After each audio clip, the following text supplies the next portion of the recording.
Hiç tanıştığınız birinin gerçekten kim olduğunu anlamak için ne kadar zamana ihtiyaç duyduğunuzu düşündünüz mü? Kimi insanlar ilk bakışta güven verirken, kimileri hakkında hemen şüpheye düşeriz.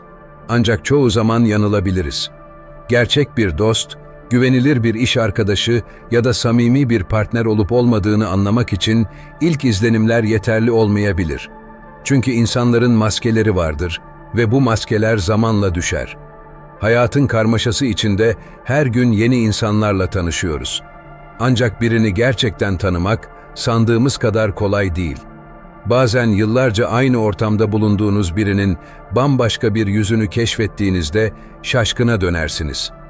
Peki, bu hayal kırıklıklarını yaşamadan önce bir insanı nasıl daha iyi tanıyabilirsiniz?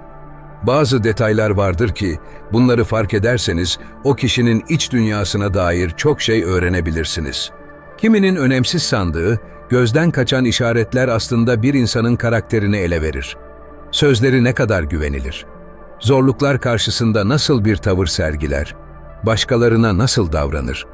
İşte bu gibi ayrıntılar, birini tanımak konusunda altın değerindedir. Bugün sizinle bu önemli detayları keşfedeceğiz. Belki bu video sayesinde insanları daha iyi anlayacak, ilişkilerinizde daha bilinçli adımlar atacaksınız. Hazırsanız başlayalım. İnsanları tanımak için dikkat etmeniz gereken o 9 önemli noktaya birlikte göz atalım. 1. Söz verdiğinde ne yapar? Sözler. İnsanlar iletişim kurarken en çok buna güvenir. Ama söz vermek kolaydır. Önemli olan verdiğin sözü tutup tutmamak. Birine güvenebilmek için onun sözlerinin arkasında durup durmadığını gözlemlemek gerekir. Çünkü güven, bir ilişkinin temel taşıdır ve güvenilir olmak, bir insanın karakterini en açık şekilde ortaya koyar. Hiç size söz verip ardından sözünü tutmayan birini hatırlıyor musunuz? Belki küçük bir şeydi. Yarın kesin ararım dedi ama aramadı. Ya da çok daha önemli bir konuda sizi yüzüstü bıraktı. İlk seferde belki durumu tolere ettiniz. Yoğundur dediniz. Ama tekrarlandıkça bir şeyler hissetmeye başladınız. Zamanla o kişiye karşı güven duygunuz yıprandı. Hatta belki tamamen yok oldu. İşte bu yüzden verdiği sözleri tutmak, bir insanın güvenilir olup olmadığını anlamanın en önemli göstergelerinden biridir. Bazı insanlar verdiği sözleri unutur ya da önemsemez.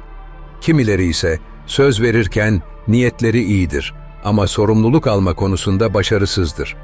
Ancak güvenilir insanlar farklıdır. Onlar ağızlarından çıkan sözün bir anlam taşıdığını bilirler. Bir söz verdiklerinde bu, sadece o anda söylenmiş geçici bir vaat değildir. Sözlerini bir tür taahhüt olarak görürler. O yüzden bir şeyin sözünü verirken dikkatli davranırlar. Yapamayacakları şeyleri vaat etmezler. Eğer beklenmedik bir engel çıkarsa, açıklama yapar ve durumu netleştirirler. İşte bu tür bir tutum, saygı ve güveni beraberinde getirir. Stoacı filozoflardan Epiktetos'un bu konuda çarpıcı bir sözü vardır. İnsanların seni sözlerinle değil, eylemlerinle değerlendirmesine izin ver. Epiktetos, karakterin eylemlerle ortaya çıktığını savunur.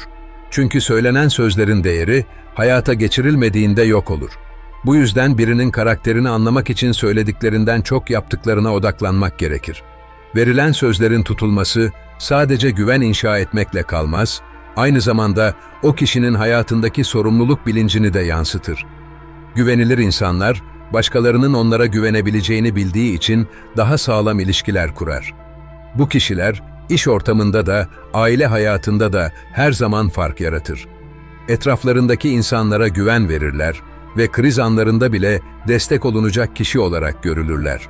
Peki ya sözlerini sürekli bozanlar? Bu tür insanlar uzun vadede güven kaybeder. İlk başta çekici ya da sempatik görünebilirler ama zamanla insanlar onlara karşı mesafe koymaya başlar. Kimse sürekli verdiği sözleri unutan, her seferinde bahaneler üreten birine güvenmek istemez. Birini tanımak istiyorsanız verdiği sözlere dikkat edin. Sözünü tutan biri, size hayat boyu güvenebileceğiniz sağlam bir dost, iş arkadaşı ya da partner olabilir. Sözlerini tutmayan biri ise muhtemelen diğer konularda da aynı tutarsızlığı sergileyecektir. Şimdi bir düşünün.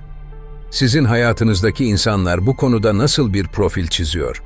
Sözlerine sadık olanlar mı? yoksa sürekli bahaneler arkasına sığınanlar mı? 2. Başkalarına nasıl davranır?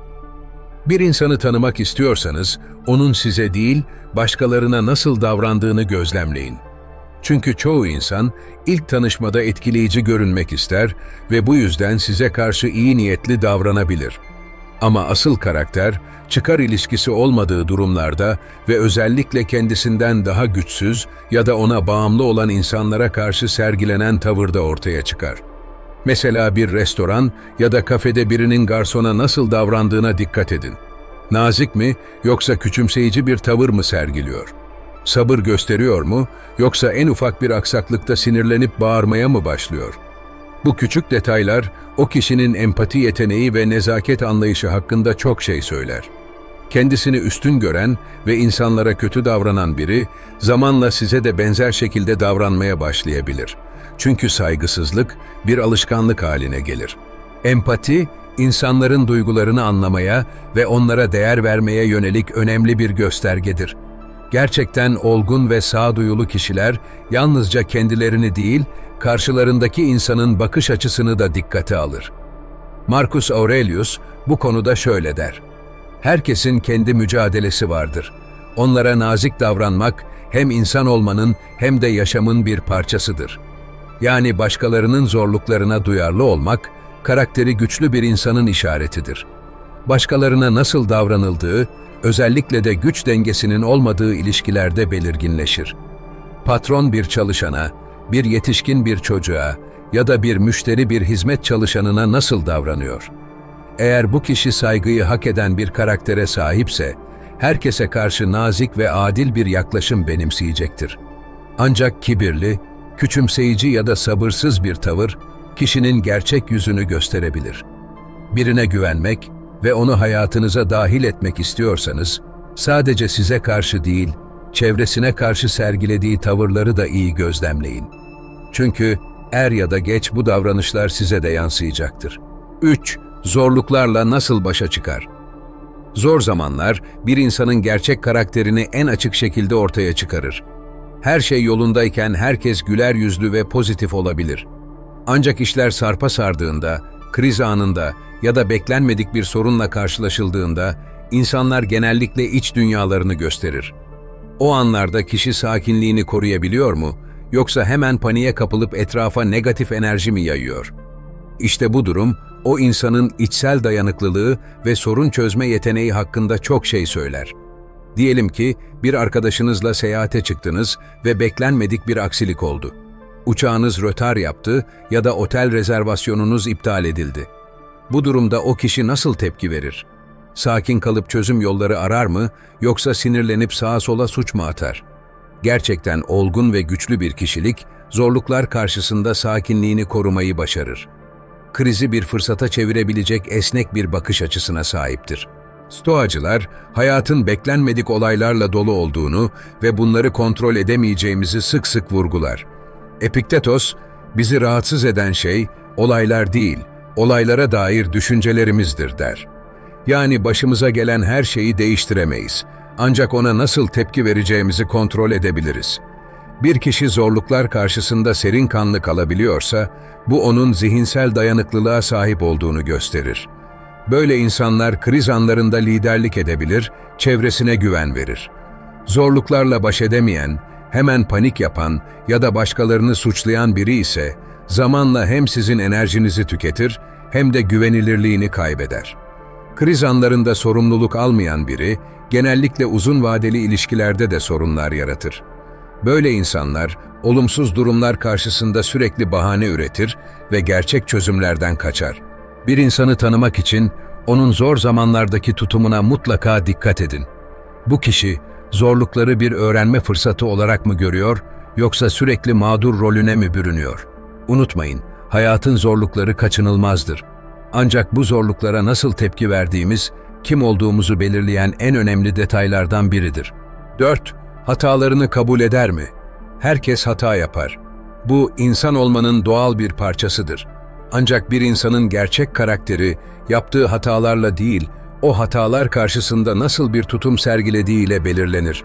Hatasını kabul edip ders çıkaran biri mi, yoksa suçu başkalarına atıp hatasını örtmeye çalışan biri mi? İşte bu, o kişinin olgunluk seviyesini ve dürüstlüğünü anlamanın en önemli yollarından biridir. Hatalarını kabul eden insanlar, sorumluluk sahibi bireylerdir. Yanlış yaptıklarında bunu açıkça ifade etmekten çekinmezler. Bu tür insanlar, hatalarını birer öğrenme fırsatı olarak görür ve gelişime açıktır. Böyle bir yaklaşım, hem çevresindekilerin saygısını kazandırır, hem de daha güçlü bir karakter inşa etmelerini sağlar. Çünkü dürüstlük ve sorumluluk duygusu güvenin temel taşlarındandır. Peki ya hatalarını kabul etmeyenler? Bu tür insanlar genellikle defansif bir tavır takınır. Kimi zaman bahaneler üretir, kimi zaman suçu başkalarına yükler. "Ben yapmadım, sen yanlış anladın." ya da "o şartlarda başka türlüsü mümkün değildi" gibi ifadelerle kendilerini sürekli savunma durumuna geçerler. Bu tutum onları hem güvensiz bir insan yapar hem de çevrelerinde sorunlu ilişkiler yaratır. Çünkü kimse hatalarını kabul etmeyen biriyle uzun süre sağlıklı bir ilişki sürdüremez. Stoacı filozoflar da hatalar karşısında dürüst olmanın önemini vurgular. Marcus Aurelius, "Hatalarını kabullenmek seni zayıf değil, bilge yapar" der. Ona göre hatayı kabul etmek, erdemli bir yaşamın gerekliliklerinden biridir. Kişi, yanlış yaptığını fark ettiğinde bunu düzeltme çabasına girmelidir. Bu çaba, onu daha güçlü ve daha güvenilir biri haline getirir.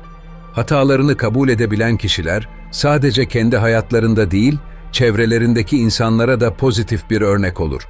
Çünkü bu insanlar, kendilerini geliştirmek için sürekli çaba gösterir ve hatalarından öğrenirler. Ayrıca çevrelerindeki insanlara karşı daha anlayışlı olurlar. Çünkü kendi hatalarını kabul eden biri, başkalarının hatalarına karşı da daha empatik bir yaklaşım sergiler. Bir insanı tanımak istiyorsanız, hataları karşısında nasıl davrandığına dikkat edin. Hatalarını kabullenebilen biri, güvenebileceğiniz ve birlikte büyüyebileceğiniz bir dost ya da partner olabilir. Ancak sürekli hatalarını inkar eden biriyle uzun vadeli bir ilişki kurmak hem yorucu hem de yıpratıcı olabilir. Sizin çevrenizde böyle insanlar var mı? Hatalarını kabul edenler mi? Yoksa sürekli bahanelerle kendini savunanlar mı?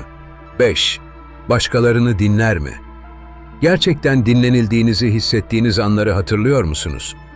Karşınızdaki kişi tüm dikkatini size veriyor, sözlerinizi kesmeden dinliyor ve söylediklerinizi anlamaya çalışıyor.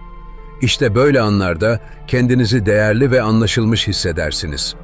Çünkü dinlemek, insanlara değer vermenin en önemli göstergelerinden biridir. Ancak çoğu insan konuşmayı dinlemekten daha çok sever. Bu yüzden birini tanımak istiyorsanız, onun başkalarını ne kadar dinlediğine dikkat edin. Bir insanın dinleme becerisi, empati yeteneğiyle yakından ilişkilidir. Gerçekten iyi dinleyen insanlar, başkalarının duygularını ve düşüncelerini anlamaya çalışır. Onlar için bir konuşma, sadece kendi düşüncelerini ifade edecekleri bir fırsat değil, karşılarındaki kişiyi anlamaya yönelik bir yolculuktur. Böyle insanlar, dostane ve güvenilir ilişkilere zemin hazırlar. Çünkü başkalarına kulak veren biri, ihtiyaç duyulduğunda destek sağlayabilen bir kişidir. Peki ya sürekli kendi hakkında konuşanlar? Bu tür insanlar genellikle başkalarının sözlerine pek önem vermez. Konuşmayı sık sık böler, hemen kendi deneyimlerini anlatmaya başlar ve sizi dinlemek yerine ne söyleyeceklerini düşünürler. Böyle kişilerle iletişim kurmak bir süre sonra yorucu hale gelir. Onlarla sohbet ettiğinizde kendinizi anlaşılmamış ve değersiz hissedebilirsiniz. Bunun nedeni sizin düşüncelerinize değil, sadece kendi ihtiyaçlarına odaklanmalarıdır. Stoacı filozoflar, insan ilişkilerinde dinlemenin önemine sık sık vurgu yapmıştır. Epiktetos, dinlemeyi öğrenmeden konuşmayı öğrenme. Çünkü ancak dinleyerek öğrenebilirsin der. Ona göre insanları anlamak ve onlarla sağlıklı ilişkiler kurmak için önce dinlemeyi öğrenmek gerekir. Bu yaklaşım, karşılıklı saygı ve anlayışın temelini oluşturur. İyi dinleyen biri, çevresindekilere güven verir ve onların yanında huzur bulmasını sağlar. Başkalarını dinleyebilen insanlar, sadece empatik bir tutum sergilemekle kalmaz, aynı zamanda daha az yargılayıcı olurlar. Çünkü karşılarındaki kişinin hikayesini ve bakış açısını anlama çabası içindedirler. Bu tutum, hem iş hem de özel hayatlarında güçlü ve kalıcı bağlar kurmalarını sağlar. Birini tanımak istiyorsanız, onun sizi ve başkalarını nasıl dinlediğine dikkat edin. Sizi dinleyen, anlamaya çalışan ve sözlerinizi önemseyen biri hayatınızda değerli bir yer edinebilir. Ancak sürekli kendini ön plana koyan ve sizi dinlemekten çok konuşmaya odaklanan biriyle derin bir ilişki kurmak zor olacaktır. Peki siz, çevrenizdeki insanların dinleme alışkanlıkları hakkında ne düşünüyorsunuz? Sizi gerçekten dinleyen kaç kişi var? 6. Çıkarcı mı yoksa samimi mi? Birini gerçekten tanımak istiyorsanız, ilişkilerinde çıkar odaklı mı yoksa samimi mi davrandığını gözlemlemeniz gerekir.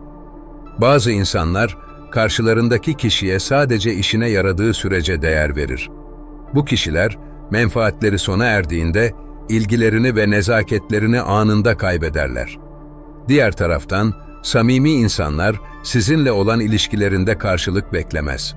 Sizin mutluluğunuzu ya da zor anlarınızı içtenlikle paylaşırlar. Hiç sadece ihtiyacı olduğunda sizi arayan birini tanıdınız mı? Belki size sürekli dert yanar, yardım ister ama işler yolunda gittiğinde ortadan kaybolur. Bu tür insanlar hayatın zorluklarını paylaşır gibi görünse de başarı ve mutluluk anlarınızı sizinle paylaşmaz. Onların ilgisi size değil, sizin sağlayabileceğiniz faydalara yöneliktir. Bu yüzden bir insanın gerçekten samimi olup olmadığını anlamanın en iyi yolu, sizin ona sağladığınız bir menfaat olmadığında nasıl davrandığına bakmaktır. Gerçek dostluk ve sağlıklı ilişkiler, koşulsuz güven ve karşılıklı destek üzerine kurulur. Samimi insanlar, zor zamanlarınızda yanınızda olurlar. Bir çıkarları olmadığında bile sizi dinler, destek verir ve sizinle vakit geçirmekten keyif alırlar. Onlar için önemli olan sizin varlığınızdır, sağladığınız faydalar değil. Bu kişilerle kurulan ilişkiler uzun vadeli, güvenilir ve güçlü olur. Çünkü ilişkilerde karşılık beklememek, gerçek samimiyetin göstergesidir. Stoacılar, insan ilişkilerinde dürüstlüğün ve sadakatin büyük bir erdem olduğunu vurgulamıştır. Marcus Aurelius, ilişkilerde çıkar değil, insanlık önemli olmalıdır der. Stoacılara göre, insanlar arası ilişkilerde çıkar gözetmeden birine destek olmak, hem insanı hem de toplumu güçlü kılar. Gerçek bir dost, sizinle sadece iyi günlerinizde değil, zor anlarınızda da yanınızda olandır. Çıkarcı insanlar, genellikle başlangıçta cazip görünebilir. Size sürekli övgüler yağdırır, nazik davranır ve yardımsever gibi görünürler. Ancak zamanla bu maskenin düştüğünü fark edersiniz. Sizden bekledikleri bir şey kalmadığında uzaklaşır ya da ilgisizleşirler. Bu yüzden ilişkilerinizde bu tür insanlara karşı dikkatli olmanız önemlidir. Bir insanı tanımak için onun size ya da başkalarına hangi motivasyonla yaklaştığına dikkat edin. Menfaatler sona erdiğinde hala yanınızda mı? Eğer öyleyse o kişi samimi bir dost olabilir. Ancak her fırsatta kendi çıkarını ön planda tutan birini hayatınızda uzun süre tutmak sizi yalnızca hayal kırıklığına uğratır. Siz, çevrenizdeki insanların ne kadar samimi olduğunu gözlemlediniz mi? Sizi gerçekten olduğu gibi kabul eden ve size değer veren kaç kişi tanıyorsunuz? 7. Kendi değerlerini ve ilkelerini korur mu? İnsanı güçlü ve güvenilir kılan en önemli özelliklerden biri, zor durumlarda bile kendi değerlerini ve ilkelerini koruyabilmesidir. Günlük yaşamda insanlar, özellikle baskı altındayken ya da çıkar çatışmaları yaşadığında, kolaylıkla taviz verebilir. Ancak bir insanın gerçekten kim olduğunu anlamak istiyorsanız, böyle anlarda nasıl davrandığını gözlemlemeniz gerekir. İlke sahibi insanlar, kısa vadeli kazançlar için kendilerine olan saygıyı ve başkalarının güvenini kaybetmezler. İlkelerini sık sık değiştiren veya çıkarlarına göre yeniden tanımlayan birine hiç rastladınız mı? Örneğin, dürüstlüğü savunduğunu söyleyen ancak bir avantaj elde etmek için yalan söyleyen biri. Ya da hakkaniyet ve adaletten bahseden fakat işine geldiğinde başkalarını mağdur etmekten çekinmeyen biri. Bu tür insanlar uzun vadede güvenilirliklerini kaybeder. Çevrelerindeki insanlar onların ne zaman hangi yönde hareket edeceklerini kestiremez hale gelir. Böyle kişilerle derin ve sağlıklı bir ilişki kurmak oldukça zordur. Öte yandan değerlerini koruyan insanlar her durumda tutarlı kalır. Onlar zor anlarda bile kendi ilkelerine sadık kalabilen kişilerdir. Hangi baskıya maruz kalırlarsa kalsınlar, doğru bildiklerinden ödün vermezler. İşte bu tür bir tutum, başkalarının gözünde saygı ve güveni beraberinde getirir. Böyle insanlar hem kişisel ilişkilerinde hem de iş hayatlarında fark yaratır. Çünkü onların ne yapacakları, hangi koşulda nasıl hareket edecekleri öngörülebilirdir. Stoacılar, kişinin ilkelerinden taviz vermemesini erdemli bir yaşamın temel koşullarından biri olarak görmüştür. Epiktetos, dış etkenler seni ne kadar zorlasalar da değerlerin seni güçlü kılar der. Stoacı felsefeye göre insanın kendi içinde bir rehberi olmalıdır ve bu rehber kişinin yaşamda karşılaştığı olaylar karşısında sarsılmamasını sağlar. Bu, zihinsel dayanıklılığın ve ruhsal huzurun anahtarıdır. Ancak ilkelerini korumak her zaman kolay değildir. Bazen çevre baskısı, bazen kısa vadeli kazanç fırsatları kişiyi sınar. İlkesiz insanlar bu tür durumlarda kolaylıkla kendi değerlerinden sapabilir. Fakat ilkeli bir insan, uzun vadeli mutluluğun ve huzurun kısa vadeli kazançlardan daha değerli olduğunu bilir. Bu tür insanlar, sonunda her zaman daha sağlam ilişkiler ve daha büyük başarılar elde eder. Bir insanı tanımak istiyorsanız, onun değerleri konusunda ne kadar tutarlı olduğuna bakın. Sadece sözlerine değil, eylemlerine odaklanın. İlkeleriyle tutarlı biri, hayatınızda güvenebileceğiniz bir dost ya da partner olabilir. Ancak sık sık taviz veren ve değerlerini kolayca değiştiren biri, sizi hayal kırıklığına uğratabilir. Peki siz, ilkelerinden asla vazgeçmeyen kaç kişi tanıyorsunuz? 8. Eleştiriler karşısında nasıl davranır? Bir insanın eleştiriler karşısında verdiği tepki, onun olgunluk ve gelişime açıklık seviyesini gösteren önemli bir işarettir. Kimse eleştirilmeyi sevmez. Ancak olgun insanlar, yapıcı eleştirilerden ders çıkarır ve bunu bir gelişim fırsatı olarak görür. Diğer yandan, eleştiriye tahammülsüz olan kişiler hemen savunmaya geçer, agresifleşir ya da eleştiriyi tamamen reddeder. Bu tür insanlar uzun vadede hem ilişkilerinde hem de kişisel gelişimlerinde sorunlar yaşar. Bir toplantıda ya da arkadaş ortamında birinin eleştirildiğine tanık olduğunuzu düşünün. Olgun bir insan eleştiriyi sakince dinler, gerekirse sorular sorar ve hatalarını düzeltmek için adım atar. Ancak bazı insanlar en küçük eleştiriye bile büyük bir tehdit olarak bakar. Bu kişiler hemen karşı saldırıya geçebilir, eleştiri yapan kişiyi suçlayabilir veya kendilerini haklı göstermek için türlü bahaneler üretebilir. Bu tutum hem güven kaybına yol açar hem de o kişinin gelişiminin önünde büyük bir engel oluşturur. Stoacı filozoflar, eleştiriler karşısında sakin kalmayı ve dış etkilerden bağımsız olarak kendi içsel rehberliğimizi takip etmeyi tavsiye eder. Marcus Aurelius bu konuda şöyle der: "Başkalarının söylediği seni incitmez. Seni inciten o sözlere verdiğin tepkidir." Bu anlayış, eleştirilere daha yapıcı bir şekilde yaklaşmamıza olanak tanır. Eleştiriye açık olmak, insanın hatalarını görmesini ve gelişmesini sağlar. Bu tutuma sahip kişiler zamanla daha güçlü ve güvenilir hale gelir. Eleştiriyi tamamen reddeden veya agresif bir şekilde tepki veren biri ise genellikle kendi hatalarıyla yüzleşmekten kaçınır. Bu tür kişiler hatalarını fark etmek yerine çevresindekilere karşı mesafe koyar ve sürekli bir haklılık çabası içinde olur. Bu tutum onların ilişkilerini zedeler ve yalnızlaşmalarına yol açar. Çünkü hiç kimse sürekli savunma halinde olan biriyle derin bir ilişki kurmak istemez. Yapıcı eleştiriler bir kişinin gelişimini destekler ve ona yeni perspektifler kazandırır.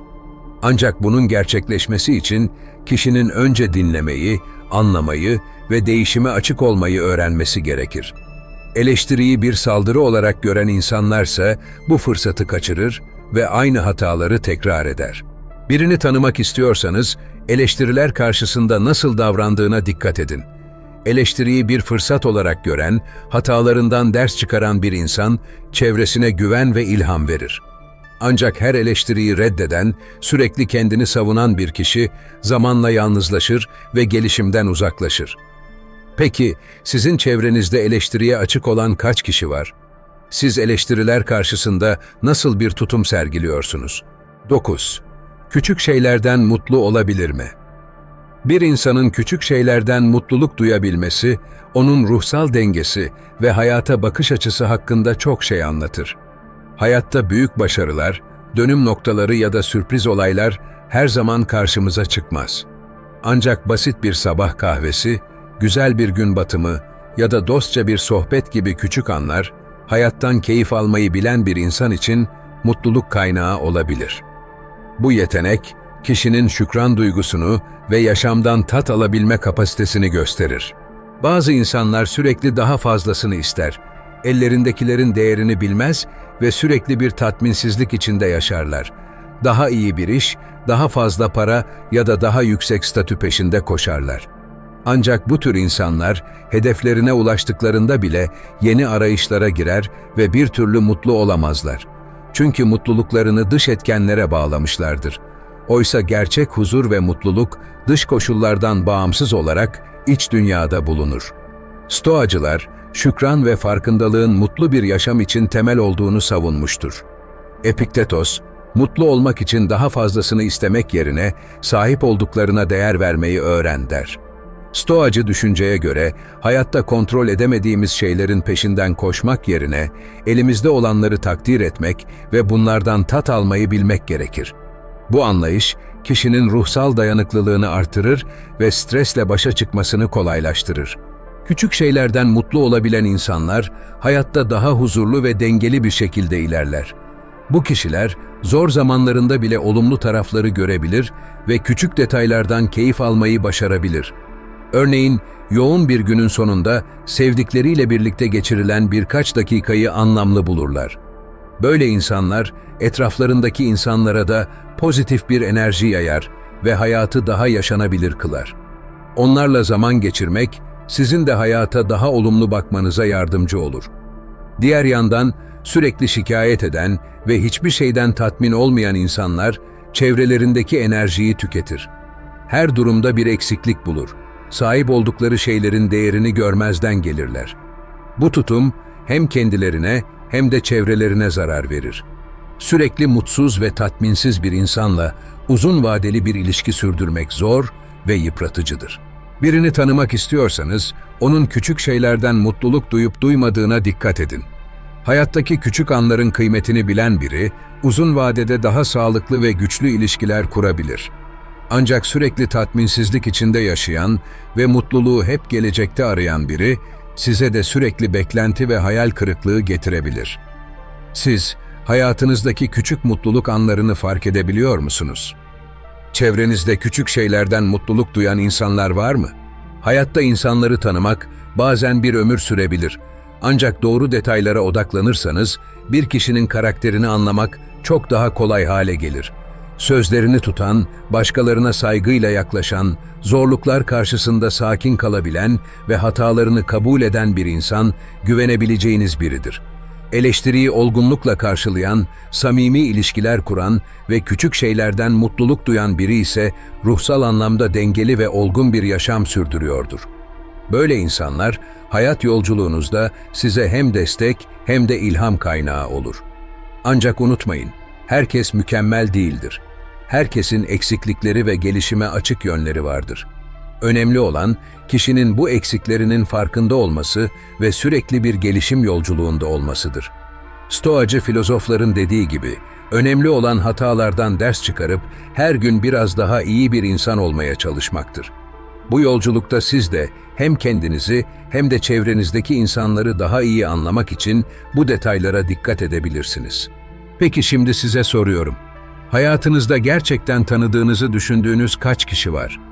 Ve siz bu 9 detaydan hangisine en çok önem veriyorsunuz? Yorumlarınızı bizimle paylaşın. Düşüncelerinizi merak ediyorum. Bu video size faydalı olduysa beğenmeyi unutmayın. Ayrıca gelecekteki içeriklerimizi kaçırmamak için kanalımıza abone olun ve bildirimleri açın. Unutmayın, bu küçük destekler hem bize hem de büyüyen bu topluluğa büyük katkı sağlıyor. Bir sonraki videoda görüşmek üzere.